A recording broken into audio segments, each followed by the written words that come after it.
radioactivos, correcto, no radioactivos, porque hay isótopos radioactivos que se utilizan pues para la radiación, ¿no? Precisamente fue una mujer, la primera mujer premio Nobel que descubrió a los isótopos radioactivos. ¿Quién fue esa mujer?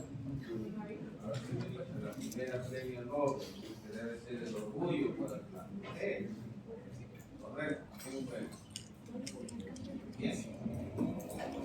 No sabe qué preferir. Pero si le pregunto quién es Madonna,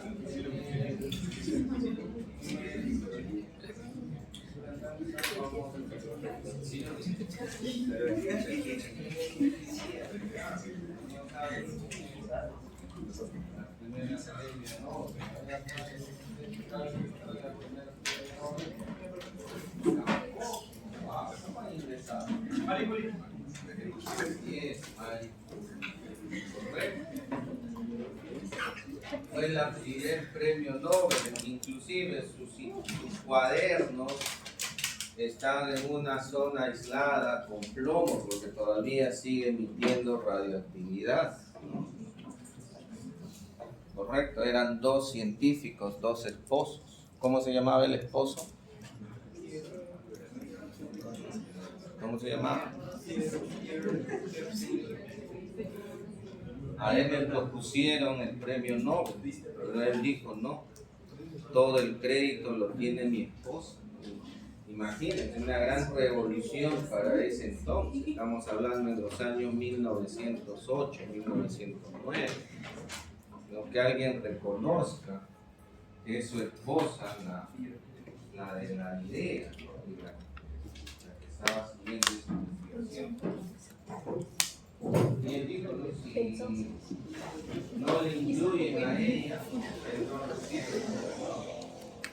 Aunque en ese entonces la sociedad era muchísima. Y ello dio origen pues a la radiología.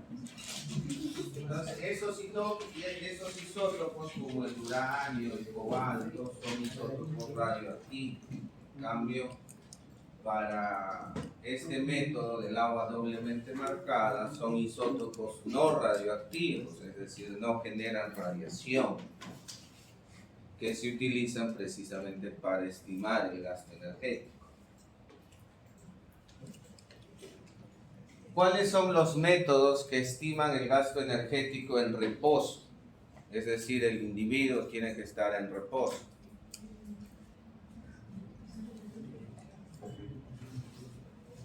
¿Cuáles son?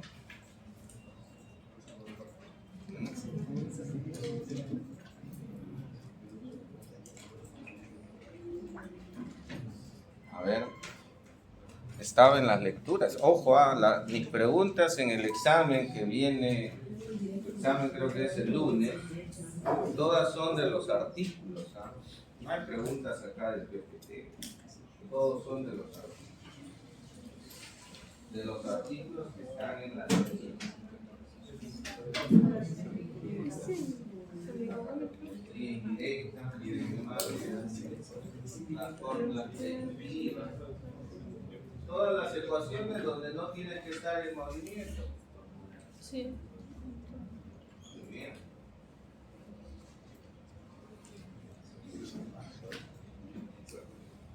Correcto, y en los que tienes que estar en movimiento, ¿cuáles son? La acelerometría, la polometría, que tienen que estar en movimiento. Muy bien. ¿Cómo determinamos el gasto energético en un estudiante universitario? ¿En ustedes? ¿Con cuál? Acá en Perú. Con la FAO-MS, ¿no? Porque no tenemos pues el agua doblemente marcada, tampoco calorimetría directa. Calorimetría indirecta sí lo hay, sobre todo el IPD, la federación tiene, es un método más exacto que las fórmulas predictivas para estimar el gasto energético. Muy bien, entonces ya sabemos nosotros que necesitamos energía pues para poder sobrevivir, y esa energía la obtenemos de los alimentos, y que la cantidad que requiere nuestro cuerpo tiene que ser la cantidad en promedio que ingerimos, ¿no? Más o menos 10% para garantizar tu masa corporal adecuada. En el caso de patologías o condiciones especiales como la nutrición deportiva, ahí hay otros métodos para el cálculo del requerimiento energético. Acá estamos hablando en condiciones normales, ¿no? Ya habíamos hablado del balance energético positivo, balance energético negativo, ¿no? Si una persona ingiere más de 6.000 calorías diarias, obviamente eso va a conllevar a una obesidad mórbida, porque el requerimiento, el promedio, oscila entre 1.500 hasta 2.500, 2.800 kilos.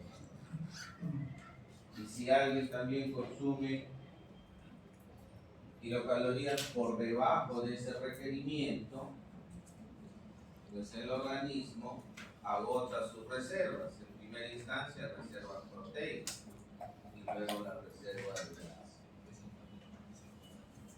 Los componentes del gasto energético, tenemos la tasa de metabolismo basal, que ya lo habíamos estudiado. ¿Qué era la tasa de metabolismo basal?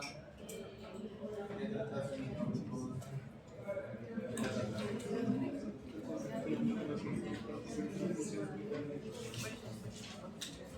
La mínima requiere nuestro organismo para mantener el funcionamiento de nuestros órganos. ¿Correcto?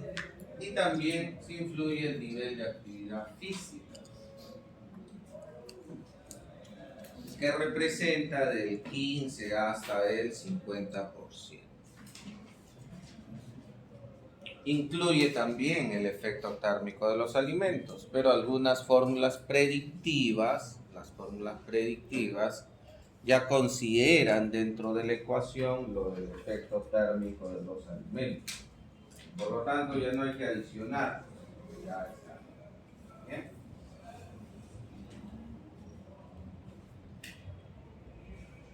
Las diferencias, ¿no?, entre tasa de metabolismo basal y tasa de metabolismo en reposo. ¿Cuál es la principal diferencia? Uno incluye la termogénesis de los alimentos y el otro no incluye. ¿Cuál incluye la termogénesis de los alimentos? La tasa de metabolismo. Por ello es que la gran mayoría de las fórmulas predictivas pues utilizan la tasa de metabolismo en reposo, ¿no? Porque no se le suma ese 10% del factor térmico. Muy bien, entonces para nosotros determinar esta tasa de metabolismo en reposo lo podemos realizar a través de diferentes métodos. De ellos tenemos la tasa de metabolismo basal, las fórmulas predictivas, el agua doblemente fermentada, la calorimetría directa, la calorimetría indirecta. Pero obviamente las fórmulas predictivas son los métodos más utilizados, porque es más práctico, no requiere aislarlos en un laboratorio, ¿no? Y son más económicos también, pero más interesantes. Muy bien, entonces cuando nosotros vamos a calcular el gasto energético total, se tiene que incluir la tasa de metabolismo basal, el nivel de actividad física, ¿no? Y si tu fórmula no incluye el efecto térmico de los alimentos, se tendrá que sumar. En su efecto, si trabajas con la tasa de metabolismo en reposo, ya se incluye el efecto térmico de los alimentos. Muy bien.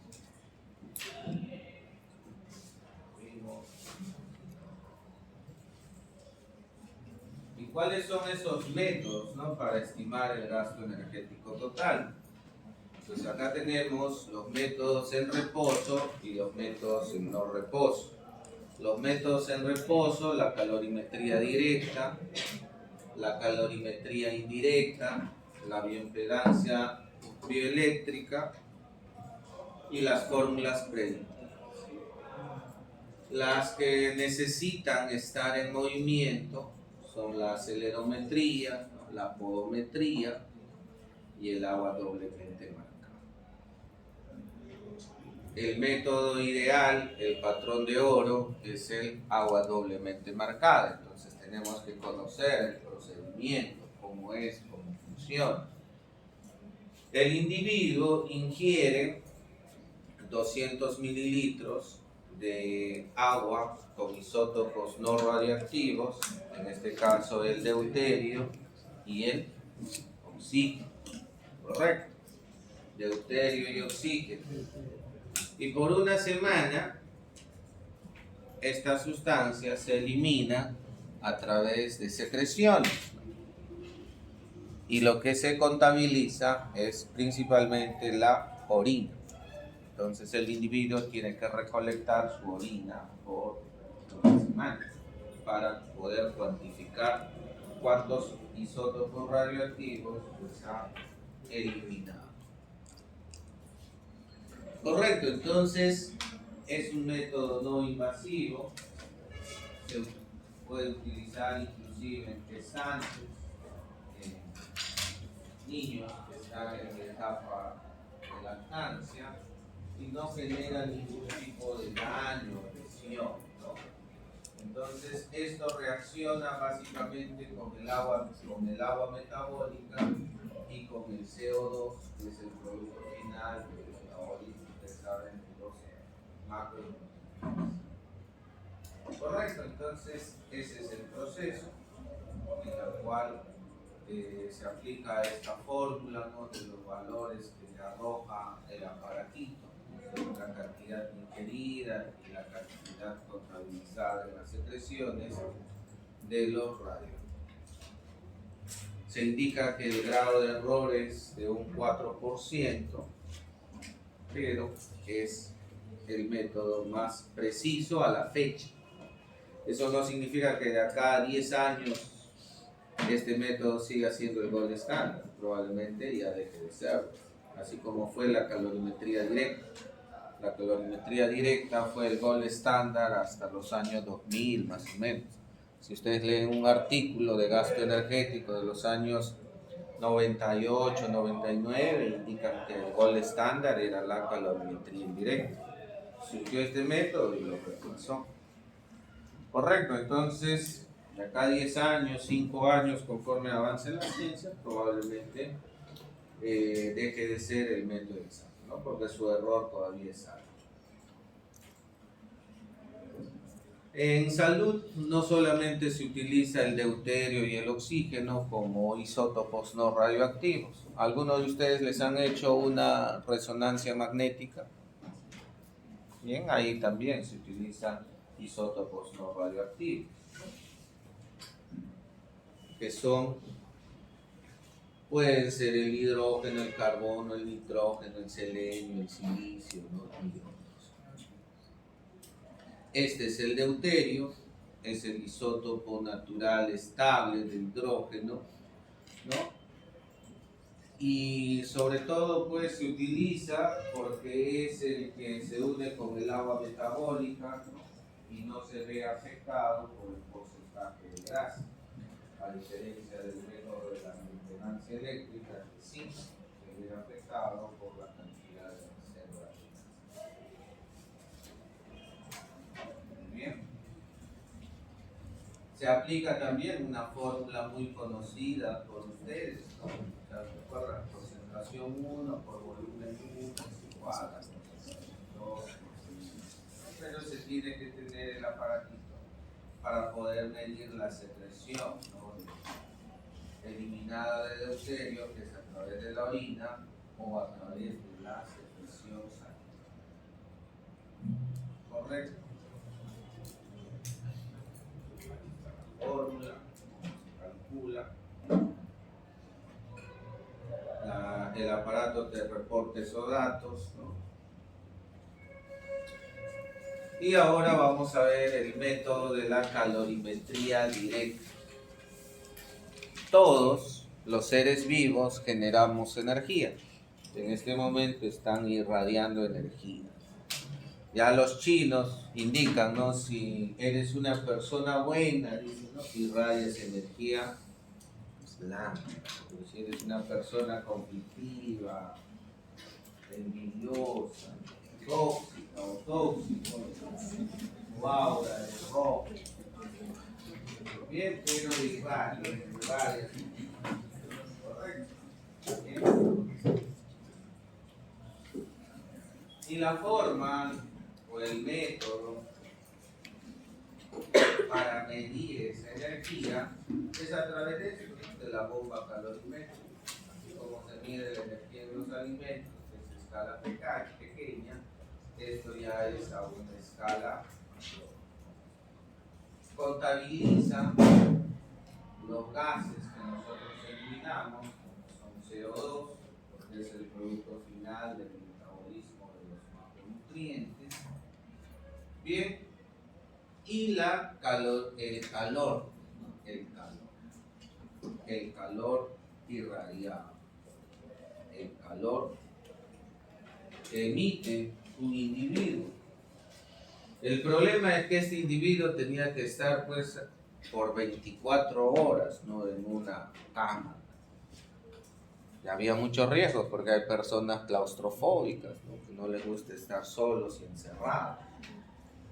Entonces ese estrés que genera el estar encerrado, el estar aislado, a veces aumentaba el requerimiento de energía. Luego se completó con otros métodos ya haciendo ejercicio, ¿no? Sobre todo a nivel deportivo.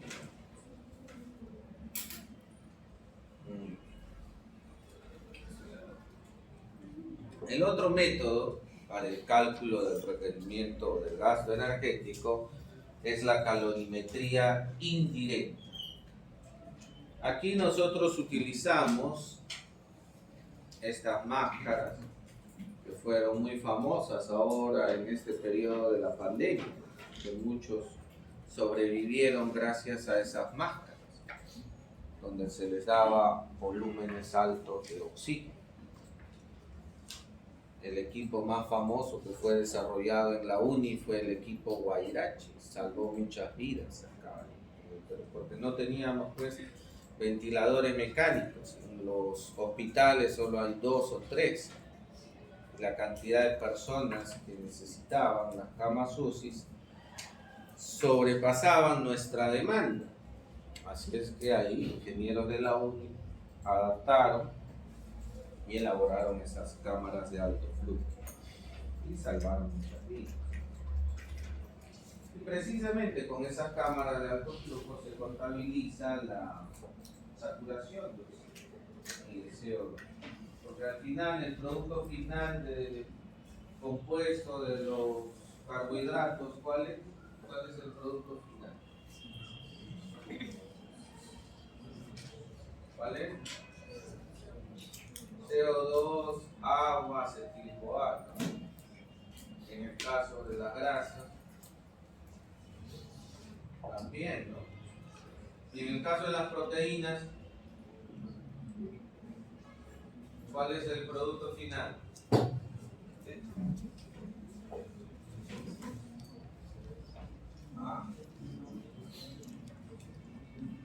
¿Cuál es el producto final? ¿También CO2? No, ahí es la urea, ¿no? La urea. Por eso es que ese compuesto nosotros lo eliminamos a través de la orina. Por lo tanto, la calorimetría indirecta pues no es un método exacto porque no contabiliza el método o el metabolismo de las proteínas, no considera la urea. Tendríamos que evaluar la orina para contabilizar. Y esa es la limitación, porque no considera, en este caso, las proteínas. Bien, no considera el metabolismo de las proteínas. Correcto, entonces acá nosotros contabilizamos a través de la saturación de CO2 y oxígeno la combustión principalmente de los macronutrientes. Y con ello podemos estimar, ¿no?, nuestro requerimiento energético. el mundo deportivo se utiliza mucho eso, ¿ya? El cálculo del requerimiento energético a través de la calorimetría indirecta. Porque tú necesitas saber cuánto es el gasto energético para ese tipo de deporte. ¿Correcto? Muy bien. Eso también se requiere de las fórmulas, ¿no?, para determinar el gasto energético. Se compara con el volumen de saturación y luego el aparatito nos reporta el gasto energético en reposo, en actividad o según el tipo. Muy bien, y ahí está. Por ejemplo acá, ¿no?, 1400 kilocalorías. Esto es el reposo. Ya hay equipos más modernos que te van a permitir, si haces tus prácticas ahí en la federación, tu actividad diaria va a ser calcular el rendimiento energético según tipo de deporte y en cada jugador.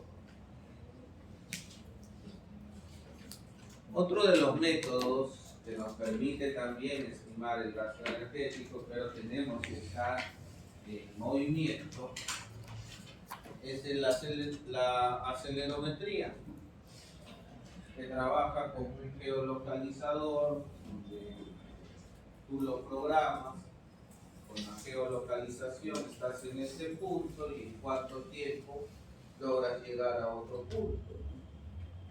Y ahí te va a calcular la cantidad de gasto. Son mucho más exactos que las apps, porque ustedes también pueden tener ahí una app para el cálculo del gasto energético que también utiliza la geolocalización. Acá en el Perú prácticamente no hay un estudio a la fecha todavía publicado sobre este método. Se usa mucho en Estados Unidos, en la Unión Europea. Así que ya es hora de poderlo utilizar, sobre todo en las tesis, porque en las tesis la gran mayoría calcula el gasto energético, el nivel de actividad física con el aire. Es un cuestionario, es muy subjetivo y tiene muchos errores. Entonces estos son aparatitos más exactos según la evidencia científica internacional, pero es importante comparar acá con los métodos tradicionales. Trabaja en un plano biaxial. Luego tenemos también el monitor del pulso cardíaco, trabaja contabilizando la frecuencia cardíaca. Tenemos que estar en reposo, similar a un electrocardiograma. Y a través de ello se contabiliza o se estima el gasto energético. Esto se utilizaba mucho en los años 60, los años 70, pero ahora ya ha dejado de utilizarse. Otro de los métodos recientes son los podómetros, ¿no? Muchos de ustedes pueden tener sus relojes inteligentes, los smartwatch, celulares inteligentes, simplemente se descargan el app y te va a contabilizar los pasos, el número de pasos que das, y con ello va a estimar el requerimiento.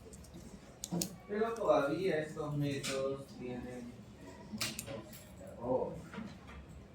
Precisamente comentábamos en clase el día de ayer en mi grupo, es necesario combinar, ¿no?, combinar este método, por ejemplo, ¿no?, de la geolocalización, pero con el método, por ejemplo, que ustedes han aprendido el día de ayer, ¿no? ¿Con qué método han aprendido a calcular su nivel de actividad física?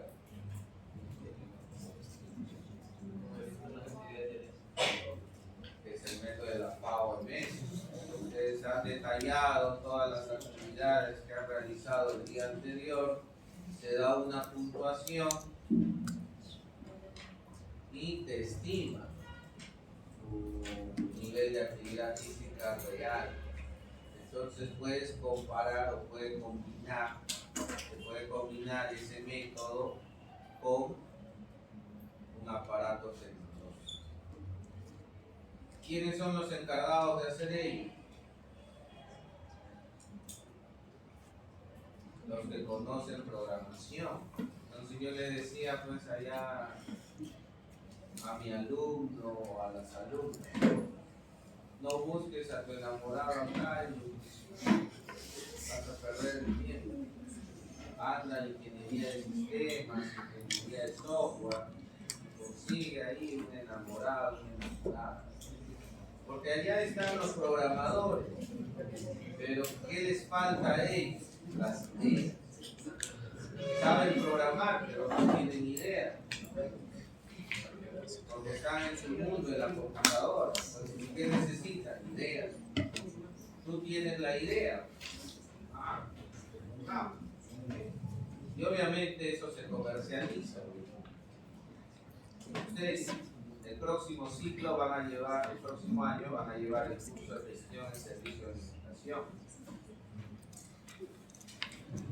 Toda mi actividad laboral yo me desempeñé en esa área. Y el principal problema, porque era el área más rentable, el principal problema era generar la orden de pedido, la requisición de insumos, el dosificado, el control de cargas, el almacén. Ese era el principal problema y la actividad que demandaba mayor labor al nutricionista y donde el profesional de nutrición cometía muchos errores. La tecnología está hecho para hacernos de la vida más sencilla. Así que en el 2016 yo lanzo el software en servicio de alimentación. Está patentado con el nombre de System Food. La patente lo tiene mi empresa, que es Alisam. Tuve que contratar a un ingeniero programador, trabajó para mi empresa por 6 meses. En esos 6 meses yo le pagué como 4.000 soles, ¿no? Casi 4.000 soles mensuales, ¿no? Era lo más barato en esa época. El salario de ellos era por 19.000 soles. Así es que tú puedes ahorrarte ese dinero pues, consiguiendo por allá enamorados y trabajamos. Y yo recuperé esa inversión en menos de 3 meses, porque ahora ya la gran mayoría de los concesionarios tienen ese software, la gran mayoría de los nutricionistas que se dedican a esa área tienen el software. A las empresas nosotros los vendíamos a $1.500 y a los nutricionistas $200. Con eso recuperé mi inversión y generé ingresos. Ahora ya está obsoleto. Yo ya estoy en otras actividades, pues ya no tengo el tiempo disponible para volver a actualizar y demás. Porque también, o sea, no es nada sencillo. Tú tienes la idea en tu mente, pero para que se vea reflejado en la computadora no es fácil, ¿no? Porque la otra persona no te entiende. Entonces hay pruebas, repruebas, y él para hacer un comando se demoraba, pero una función se demoraba 2 o 3 días. No es que estaba ahí, estaba ahí. Un tema, así que es un trabajo arduo, pero rentable, porque ese es el futuro, estimados. La tecnología es el futuro. Muchas de las profesiones van a desaparecer con inteligencia artificial y demás, así es que todos tenemos que estar alineados con la tecnología, ¿no? Por eso yo le decía a la docente, ¿no? ¿Cómo vas a utilizar pues papel? No, eso era en mi época, ¿no? Cuando yo era estudiante, ¿no? Ahora ya utiliza los medios. Si quieres hacer una infografía, un mapa mental, por lo menos Canva, pues, ¿no? Lucidchart, algo que está en la plataforma y es gratuita, ¿no? Por algo te han puesto una pantalla con internet inteligente, ¿no? No para que lo malogres haciendo papelógrafo. Eso es la era arcaica. O sea, San Marcos ya tiene que estar en la era tecnológica. Estamos en la era tecnológica, estimados. Ya no puedes quedarte atrás, ¿correcto? La gran diferencia con las universidades privadas, sobre todo UPC, Cayetano, es que están en ese mundo, en la era tecnológica e informática. ¿Correcto? Y tú no puedes salir con una mentalidad retrógrada, ¿no?, de mi época. Correcto. La gran mayoría de los docentes que me enseñaron siguen acá, ¿no?, con sus conocimientos de la década de los años 80, 90. Pues, y ahora la ciencia avanza pasos adelantados. Tenemos que estar alineados con la tecnología y la informática. Si no, vas a ser un analfabeto. En mi época, el analfabeto era aquella persona que no sabía leer ni escribir. En la actualidad, analfabeto digital es aquella persona o profesional que no conoce los software, por lo menos de tu carrera, y que van a hacer que se desempeñes. Correcto. Muy bien, así es que todos tienen que estar alineados a la tecnología y se tienen que crear, pues, usted puede generar ingresos con ello, hasta generar ingresos desde que son estudiantes, lanzando un app pagado, por ejemplo, que te permita calcular el rendimiento energético, que sea más exacto, combinando métodos. Muy bien, porque estos métodos son inexactos y ustedes mismos lo habrán corroborado, ¿no?, descargándose esas apps. Sobreestiman. Lo que pasa es que hay que combinarlos también con tus actividades diarias y la puntuación, tal cual lo hace la app. Mezclando ambos, sale un resultado más real. Bien. Hay otras apps, ¿no?, que puedes descargarlo, como el contador de kilocalorías y otras más, todas desarrolladas en Estados Unidos, en Alemania y en Canadá. Ninguna todavía acá en Latinoamérica, así que es necesario.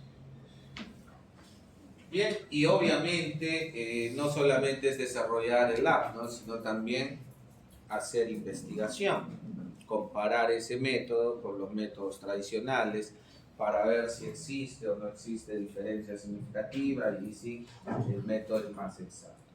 Y eso también te va a ayudar a ti a que hagas tu tesis, porque ahora ya tú sabes que la única forma para titularse en San Marcos y en todas las universidades, así sea privada, es haciendo tesis. Y la tesis también es un trabajo de investigación, pero para que sea de conocimiento público mundial, tiene que quedar en un artículo, en una revista indexada.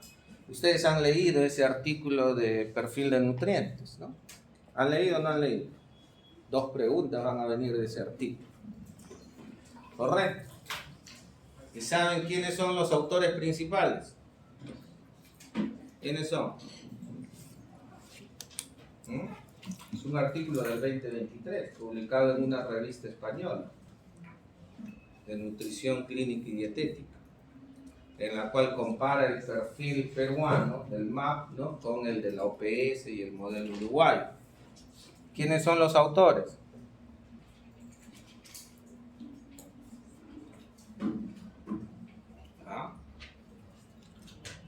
¿Quién es? ¿Lo tienen o no ahí en el celular? ¿Quién es el autor? Nadie, no saben. El autor es un alumno, bueno, ya licenciado Vega, Alexander Vega, mi tesista de Vallejo. De Vallejo, correcto. Así es que ahí, en todo el 2023, allá en Vallejo, publicamos 10 artículos, 10 de mis tesistas. ¿Cuántos artículos publicaron acá en San Marcos? No tesis, artículos. O sea que la tesis ha sido convertida en artículo. Ninguno. Ninguno. Vean la diferencia. Correcto, entonces no solamente es que tu tesis quede ahí, pues, ¿no? Porque va a quedar acá en la escuelita y bueno, en la plataforma de San Marcos y en Alicia con sistema. Eso tiene que quedar en un artículo, en una revista indexada, Scopus. Esa revista está indexada Scopus. Correcto, cuartil 3. Es una revista internacional, es de España. Bien, entonces, cuando hagas tu tesis también tiene que ser algo novedoso, algo que aporte a la ciencia, al conocimiento y que esté reflejado en el artículo, en una revista. Por ejemplo, acá en San Marcos también ya una de mis tesistas ya sustentó y estamos ahí elaborando el artículo también para publicarlo en una revista internacional. No solamente debe quedar acá en la tesis, sino también tiene que ser de información pública. Porque la única forma de medir el indicador de medición para las universidades son las publicaciones. Si bien es cierto, San Marcos todavía sigue liderando, pero ese liderazgo no es por la Facultad de Medicina, es por biología, por veterinaria.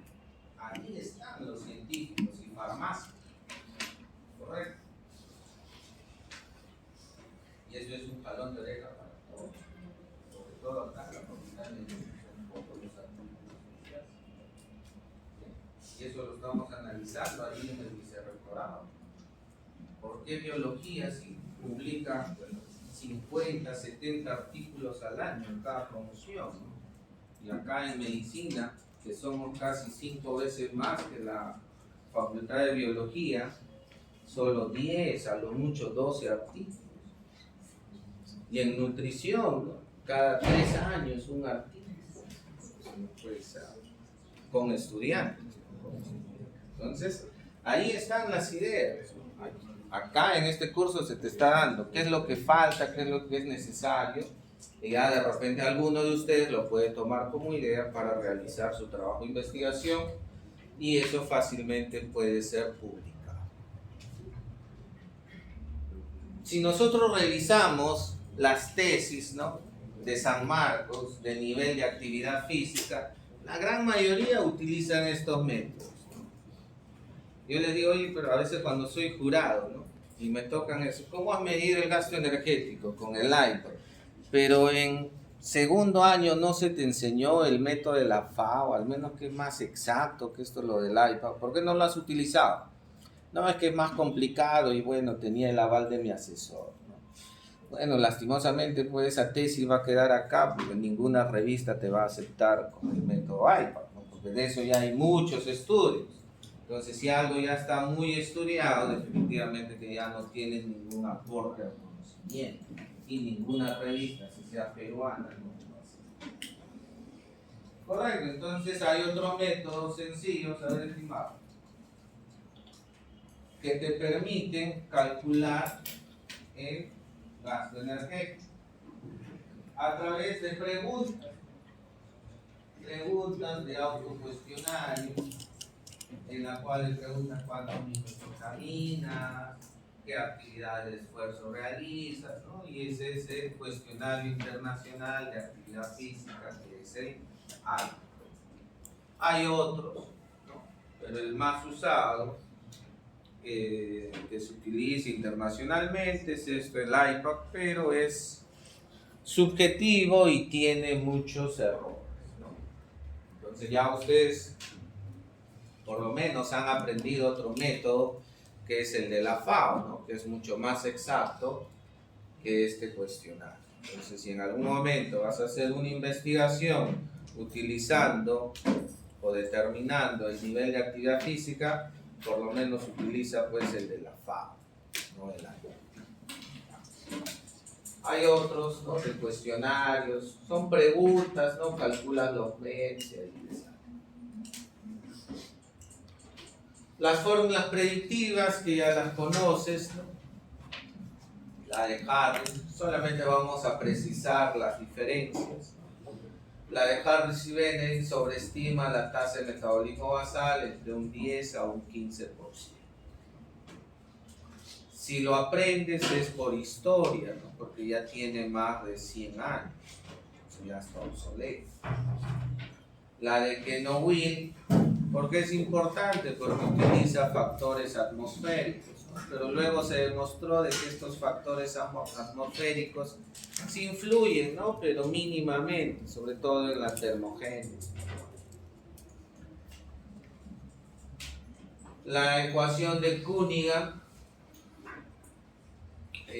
fue relevante porque consideró la masa libre de grasa, que es lo que aumenta también el gasto energético. Entonces, en un deportista, en un fisicoculturista, te conviene estimar el gasto energético considerando la masa libre de grasa. En ese caso. La ecuación de Owen, que fue validada para la población de Estados Unidos, ya considera el peso actual. Ellos fueron pioneros en poner el peso actual, porque los demás consideraban todavía el peso ideal. La ecuación de Mifflin, ¿no? Que todavía se sigue utilizando en los hospitales, donde todavía hay nutricionistas del siglo XX. Entonces se quedaron con esta fórmula, les gustó, ¿no? Porque es sencilla y calculan el requerimiento energético para sus pacientes hospitalizados todavía con esta fórmula. La ecuación de Oxford, en este caso considera ya el nivel de actividad física, que fue utilizado también por la ecuación de Valencia, ¿no? En el año 2008.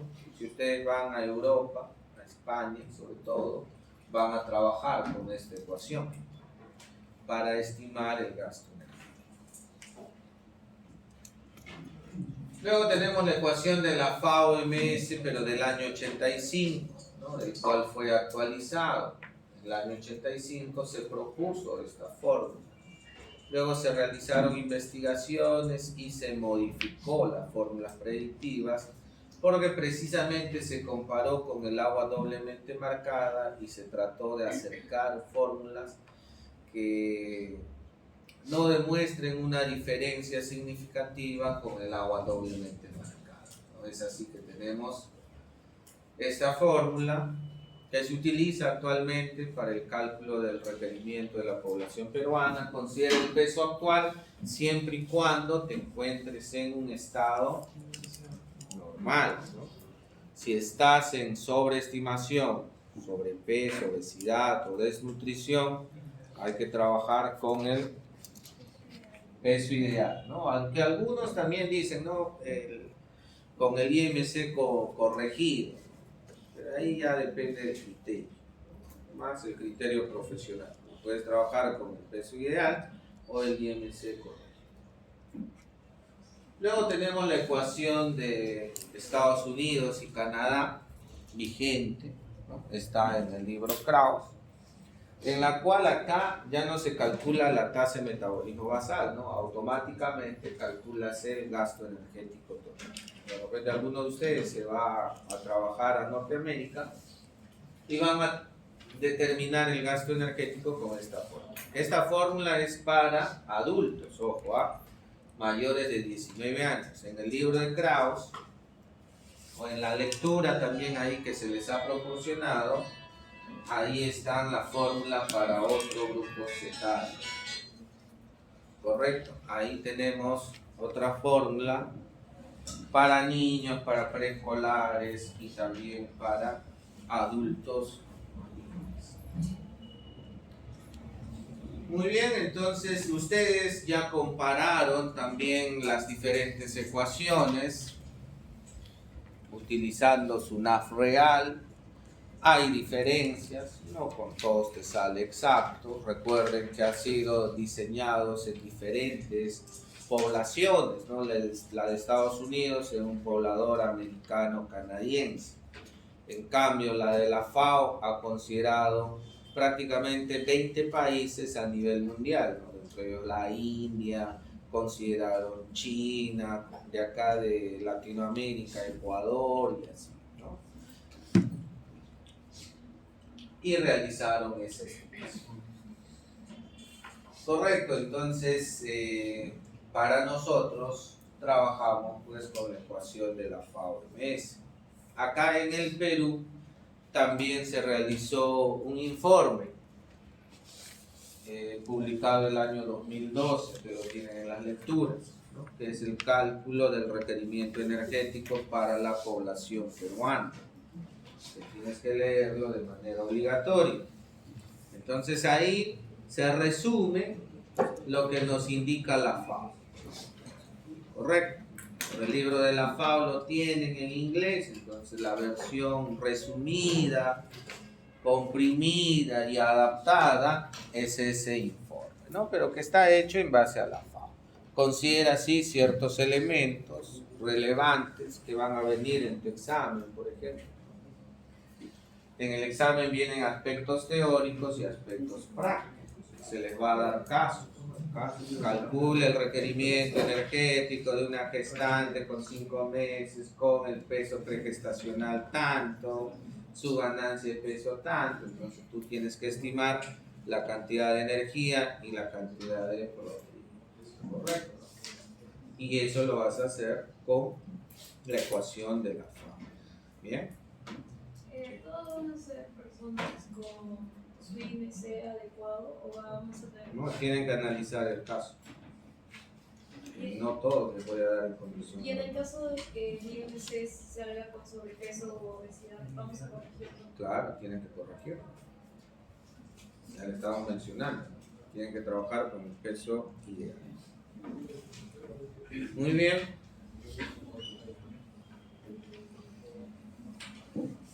En resumen, ¿no? Analizando estos métodos, bueno, hay un método exacto que es el agua doblemente marcada, que trabaja con los isótopos de deuterio y oxígeno. En el caso de la calorimetría indirecta, utiliza el intercambio de gases, ¿no? Del CO2 y oxígeno, que son la combustión de los gases, ¿no?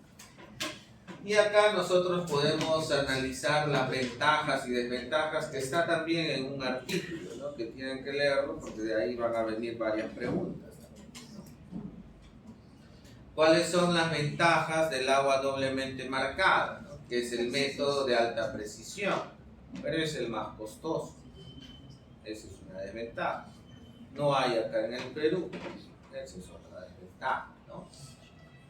Se requiere experiencia y tener un laboratorio pues, para poderlo realizar.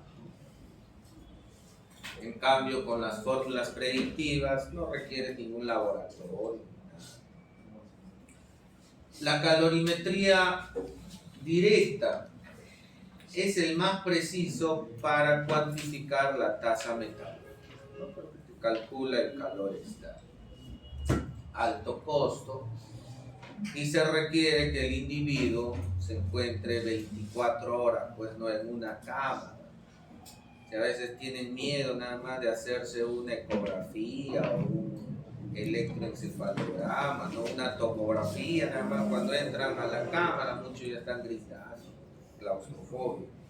Imagínense 24 horas encerrados.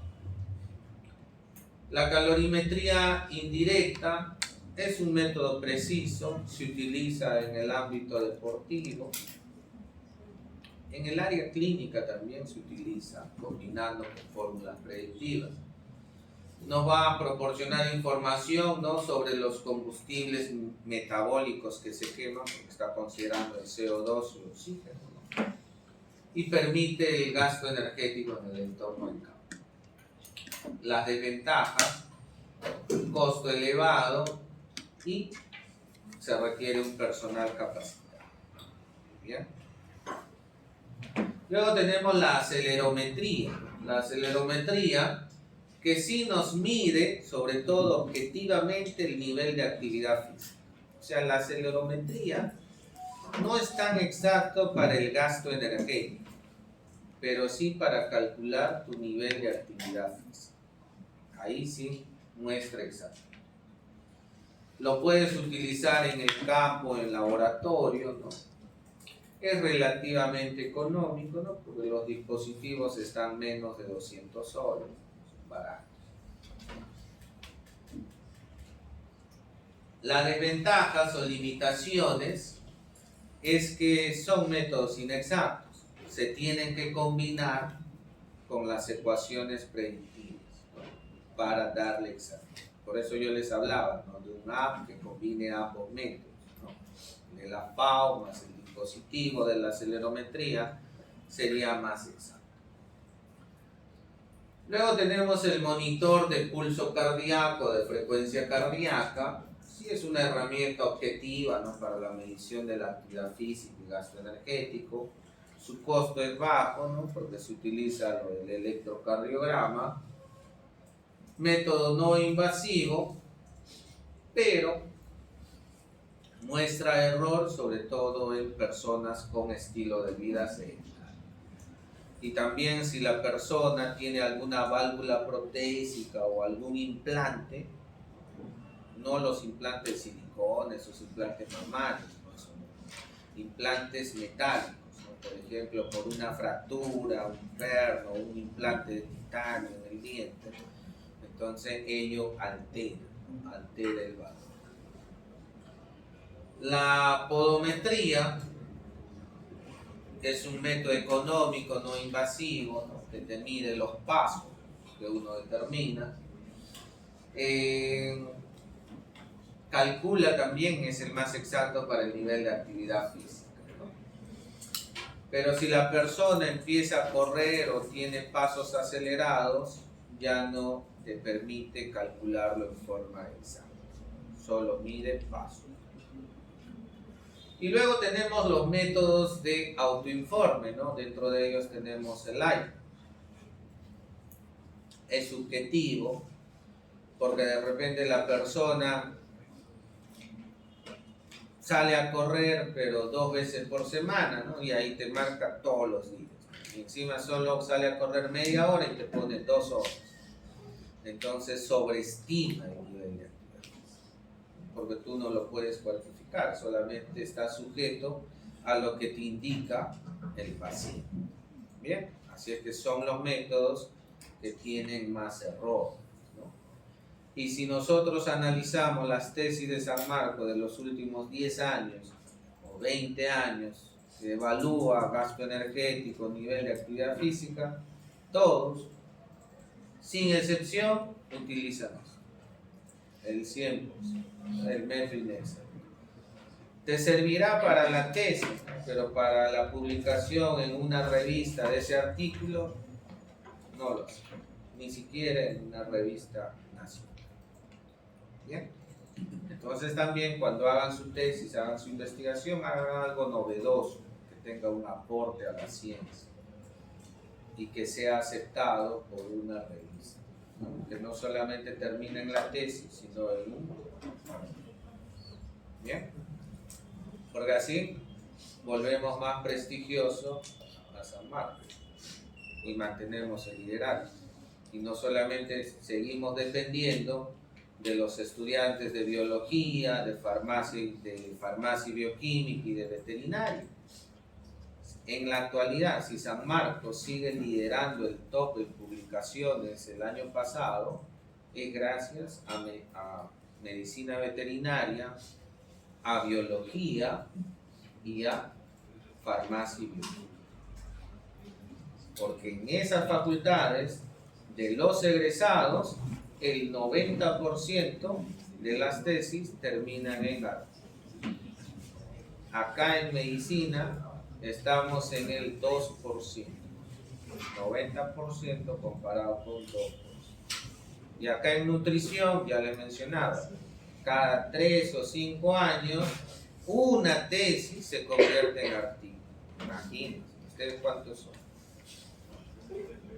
Bien, entonces eso se llama también productividad. Preguntas, dudas,